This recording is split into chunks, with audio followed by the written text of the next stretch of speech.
তোমালোকে যেতিয়া ক্লাছ 10 পাবা মেট্ৰিকৰ ফৰ্ম ফিল আপ কৰাৰ লগে লগে তোমালোকক আমি মাহত 300 টকাকৈ দি থাকিম। তাৰ পিছত মেট্ৰিক পৰীক্ষা আহিলে মেট্ৰিক পৰীক্ষাৰ ফৰ্ম ফিল আপতো আমি পইচা দিব নালাগে, টকা পইচা দিব নালাগে, চৰকাৰে বিনামূলীয়াকৈ ফৰ্ম ফিল আপৰ ব্যৱস্থা কৰি দিব। তাৰ পিছত আমি মেট্ৰিক পাছ কৰিম, কলেজত নামভৰ্তি কৰিবলৈ 10,000 12,000 টকা লাগে। এই নামভৰ্তি কৰাৰ টকাটো চৰকাৰে দিব যাতে আমি বিনামূলীয়াকৈ নামভৰ্তি কৰিব পাৰো। আমি যেতিয়া হায়াৰ ছেকেণ্ডাৰীত গৈ পাম, এতিয়ালৈকে মই লৰাৰ কথা কম লাহেকৈ, এতিয়ালৈকে হায়াৰ ছেকেণ্ডাৰীত 11-12 গৈ পোৱাৰ লগে লগে আমি ছোৱালীসকলক প্ৰত্যেক মাহত, বছৰত নহয় প্ৰত্যেক মাহত আমি 1,000কৈ টকা দিওঁ যাতে স্কুলত যাব পাৰে, কিতাপ কিনিব পাৰে। আৰু এই ছোৱালীজনীয়ে যেতিয়া ডিগ্ৰীত পঢ়িব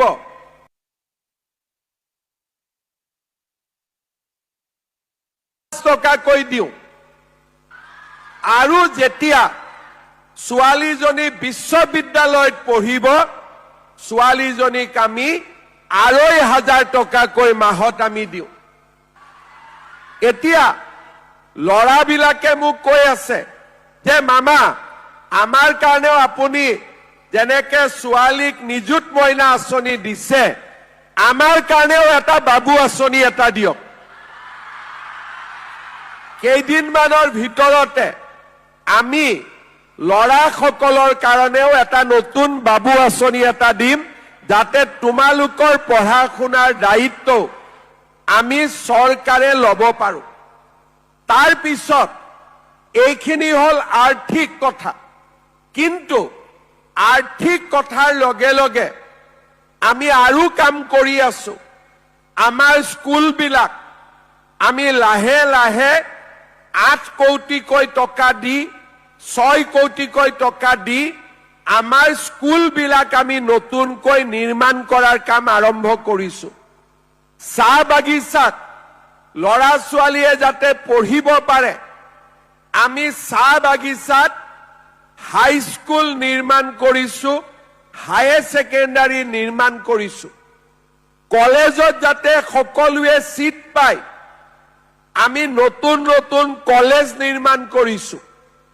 আমাৰ লৰা ছোৱালীয়ে যাতে ইউনিভাৰ্চিটিত পঢ়িব পাৰে আমি নতুন নতুন বিশ্ববিদ্যালয় নিৰ্মাণ কৰিছো। আমাৰ লৰা ছোৱালীয়ে যাতে মেডিকেল পঢ়িব পাৰে আমি অসমত 25খন মেডিকেল কলেজ বনাই আছো, 15খন হৈ গল।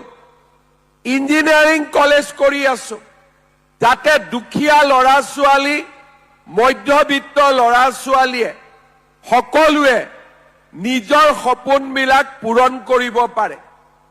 এতিয়া বহুতে কয় যে পঢ়া শুনা কৰি আমি কি কৰিম? আমি কি কৰিছো যে পঢ়া শুনা কৰাৰ পিছত আমি লৰা ছোৱালীক মেৰিটৰ ভিত্তিত চৰকাৰী চাকৰি দিছো। আজি আমাৰ অসমত তোমালোকে দুদিন পিছত স্কুলত পঢ়িবা সেমি কণ্ডাক্টৰ চিপছ, আমি নতুন নতুন উদ্যোগ আনিছো। অসমতে আমি মোবাইল ফোন নিৰ্মাণ কৰা কাৰখানা খুলিব খুজিছো। আমি অসমতে আমি বাঁহৰ পৰা এৰোপ্লেনত উৰিব পৰা তেল নিৰ্মাণ কৰাৰ ধৰণৰ আমি নতুন নতুন উদ্যোগ স্থাপন কৰিব খুজিছো। কাম আৰম্ভ হৈ গৈছে। আজি আমাৰ অসমত যাতে নতুন প্ৰজন্ম, তোমালোক যেতিয়া ডাঙৰ হবা প্ৰত্যেকজন লৰাই অসমত যাতে কিবা এটা কৰিব পাৰে তাৰ বাবে আমি অসমত উদ্যোগীকৰণ কৃষিৰ উন্নতি, হৰ্টিকালচাৰ, ভেটেনাৰী সকলো দিশতে আমাৰ ৰাজ্যখনক আমি আগুৱাই লৈ যোৱাৰ পৰিকল্পনা কৰিছো। যোৱা 5 বছৰত আমি এনেকৈ অসমৰ ছাত্ৰ ছাত্ৰীৰ বাবে নিৰন্তৰ কাম কৰিছো আৰু ইয়াৰ ফলাফলো আহিছে। প্ৰাথমিক বিদ্যালয়ত 6% ল'ৰা ছোৱালীয়ে স্কুল এৰি থৈ গৈছিল। আজি আমি তাক 4%লৈ নমাই আনিব সক্ষম হৈছো। এমই স্কুলত 8% ল'ৰা ছোৱালীয়ে স্কুল এৰি থৈ গৈছিল। এতিয়া আমি তাক 5%লৈ নমাবলৈ সক্ষম হৈছো আৰু উচ্চ মাধ্যমিকত 25% ল'ৰা ছোৱালীয়ে স্কুল এৰি থৈ গৈছিল। তাক আজি আমি 17%লৈ নমাবলৈ সক্ষম হৈছো। অৰ্থাৎ আমি লোৱা প্ৰচেষ্টাবিলাকে আজি কৰবাত নহয় কৰবাত আমি সফল আৰু প্ৰভাৱী হোৱাৰ প্ৰমাণ আমি লাহে লাহে দেখা পাইছো। মই এটাই কথা ক'ব বিচাৰো, যি ল'ৰা ছোৱালীৰ একাগ্ৰতা থাকিব, অধ্যাৱসায় থাকিব, ইচ্ছা শক্তি থাকিব, আমি সকলোৱে জগত জয় কৰিব পাৰো। আমি নিজক এজন সুস্থ মানুহ বুলি, আমি এজন শক্তিশালী মানৱ সম্পদ হিচাপে নিজক আমি প্ৰতিষ্ঠা কৰিব পাৰো। মই কেইটামান উদাহৰণ দিব খুজিছো। আজিৰ পৰা 10 দিন আগতে মোক ভাৰতৰ প্ৰধানমন্ত্ৰী নৰেন্দ্ৰ মোদী ডাঙৰীয়াই ৰাতিপুৱা 5:30 বজাত ফোন কৰিছিলে। ৰাতিপুৱা মোৰো টোপনিতে আছিলো, ফোন বাজিলে মই ফোন উঠালো। মোদী ডাঙৰীয়াই মোক ফোনত ক'লে যে হিমন্ত, তই এবাৰ চিমুক লগ পাই লবি। তেতিয়া মই মনতে ভাবিলো যে মোক ভুলতে ফোন লগালে নেকি, কাৰণ মইতো কোনো চিমুক চিনি নাপাওঁ। তেতিয়া প্ৰধানমন্ত্ৰী ডাঙৰীয়াক মই আকৌ এবাৰ সুধিলো যে প্ৰধানমন্ত্ৰীজী, मैं হিমন্ত বাত কৰ ৰহা हूं, মই হিমন্তই কৈ আছো। তেতিয়া মোদী ডাঙৰীয়াই মোক ক'লে, মই তোকে কৈছো। মই ফোনটো থলো। মোৰ চিন্তা হৈ থাকিলে যে চিমু কোন, কাৰ কথা ক'লে, কবাত কিবা গণ্ডগোলে লাগিলে নেকি।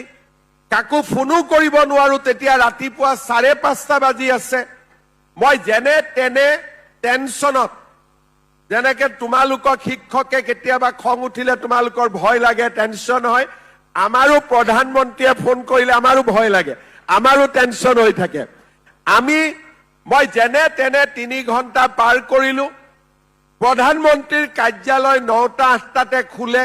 মই ফোন কৰিলো যে ৰাতিপুৱা মোক প্ৰধানমন্ত্ৰীয়ে ফোন কৰিছিলে, চিমুক লগ পাব ক'লে, মোক অলপ জনাব পাৰিব নেকি কোন চিমু। তেতিয়া মোক তেওঁলোকে ক'লে যে চিমু মানে চিমু দাস। কোন ছোৱালী? অসমৰ এগৰাকী ছোৱালী। যোৱাকালি প্ৰধানমন্ত্ৰীক লগ পাইছিলে। কিয় লগ পাইছিলে? যে এইবাৰ ৱৰ্ল্ড ব্লাইণ্ড ক্ৰিকেটত ইণ্ডিয়া চেম্পিয়ন হৈছে আৰু চেম্পিয়ন ইণ্ডিয়া টিমত অসমৰ চিমু দাসেও খেলিছিলে। যোৱাকালি প্ৰধানমন্ত্ৰীয়ে তাইক লগ পাইছিলে আৰু তাই অসমৰ কথা কৈছিলে, সেইকাৰণে আপোনাক লগ কৰিব দিছে। মই বুজিলো যে ময়ে নাজানো অসমৰ ছোৱালীয়ে ইমান নাম কৰিছে, কিন্তু প্ৰধানমন্ত্ৰীয়ে জানে। নিজকে মোৰ অলপ অপৰাধী যেনো লাগিলে। চিমুক মই ফোন কৰিলো যে মা এবাৰ গুৱাহাটীত আহা। চিমুৱে ক'লে মোৰ 3 দিন ইয়াত কাম আছে, মই অমুক তাৰিখে গৈ আপোনাক লগ পাম। 3 দিন আগতে চিমুৱে মোক লগ কৰিলে। মই চিমুক সুধিলো তোমাৰ ঘৰ ক'ত? মোৰ ঘৰ নগাঁৱৰ কঠীয়াতলিত।